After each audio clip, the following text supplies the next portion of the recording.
Hello friends, welcome to పల్లవి వంటిల్లు. ఈరోజు 2 రకాల మసాలా దోశలు ఎలా తయారు చేయాలో చూద్దామండి. ముందుగా దోశ బ్యాటర్ని ప్రిపేర్ చేసుకొని పక్కకు పెట్టుకోవాలి. ఈ దోశ బ్యాటర్ ఎలా ప్రిపేర్ చేయాలో మన వీడియోలో ఉంది, చూడండి. లేదంటే డిస్క్రిప్షన్లో లింక్ ఇచ్చాను, చూడండి. దీనిలో తగినంత సాల్ట్ వేసుకోవాలి. 1/2 స్పూన్ వంట సోడా వేసుకొని బాగా కలుపుకొని పక్కకు పెట్టుకోవాలండి.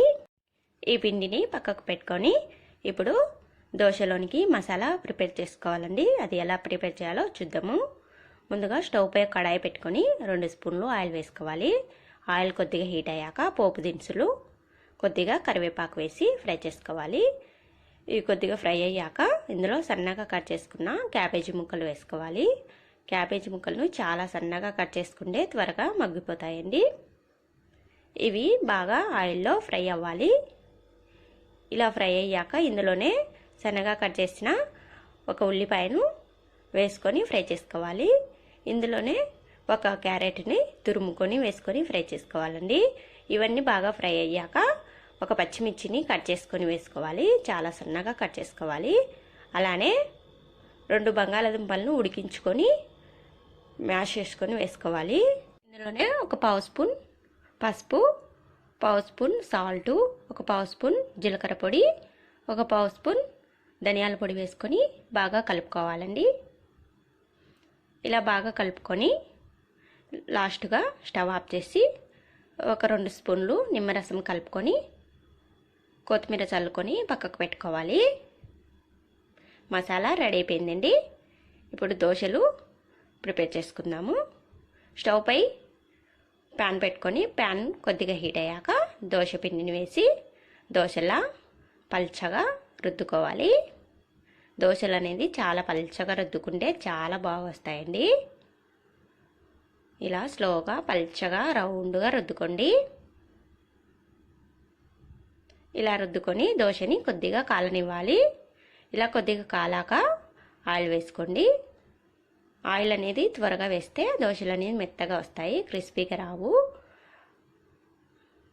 ఇలా ఆయిల్ వేసిన తర్వాత దీనిపై టమాటో సాస్ని అప్లై చేసుకోవాలండి. దోశ మొత్తం ఈ సాస్తో అప్లై చేసుకోవాలి. ఇలా పూర్తిగా మొత్తాన్ని అప్లై చేసుకొని దీనిపై మనం ముందుగా ఉడికించి పెట్టుకున్న బంగాళాదుంప మిశ్రమాన్ని పెట్టుకోవాలి. ఇలా మొత్తాన్ని అప్లై చేసుకొని ఇప్పుడు లాస్ట్గా దీనిపై కొద్దిగా ఆయిల్ వేసుకొని బాగా ఎర్రగా కాల్చుకోవాలండి దోశని. దోశలు అనేది ఎర్రగా కాల్చుకుంటేనే క్రిస్పీగా వస్తాయి. ఇలా కాలిన దోశని తీసి పక్కకు పెట్టుకోవాలి. ఇప్పుడు ఫస్ట్ దోశ రెడీ అయిపోయిందండి. రెండో దోశ ఎలా తయారు చేయాలో చూద్దాము. పెన్నం కొద్దిగా హీట్ అయ్యాక దోశ పిండిని వేసుకొని దోశల్ని పల్చగా రుద్దుకోవాలండి. ఈ పిండి అనేది పల్చగా రుద్దుకుంటేనే దోశలు అనేది చాలా టేస్టీగా క్రిస్పీగా వస్తాయి. ఇలా పల్చగా రుద్దుకొని ఒక 2 నిమిషాలు బాగా కాలాక ఆయిల్ వేసుకోండి. ఇప్పుడు దీనిపై కొద్దిగా ఆయిల్ వేసుకోవాలి. ఇలా ఆయిల్ వేసుకొని దీనిపై ఒక గుడ్డుని పగలగొట్టుకొని వేసుకోవాలండి. ఇలా వేసుకున్న గుడ్డుని ఈ దోశ మొత్తానికి అప్లై చేసుకోవాలి. ఇలా వేసుకొని దీనిపై కూడా కొద్దిగా మిరియాల పొడి, కొద్దిగా సాల్ట్ వేసుకొనైనా అలానే తినేయచ్చండి. చాలా బాగుంటుంది ఎగ్ దోశ. నేను మసాలా దోశ అన్నాను కాబట్టి మసాలా పెట్టి చూపిస్తున్నాను. ఇలా అప్లై చేసుకున్న దోశపై మనం ముందుగా ప్రిపేర్ చేసి పెట్టుకున్న బంగాళాదుంప మిశ్రమాన్ని పెట్టుకొని దోశ మొత్తానికి పట్టేలా అప్లై చేసుకోవాలండి. ఇలా చేసుకొని ఈ దోశ కొద్దిగా కాలాక దీనిపై ఆయిల్ వేసుకొని కాల్చుకోవాలి.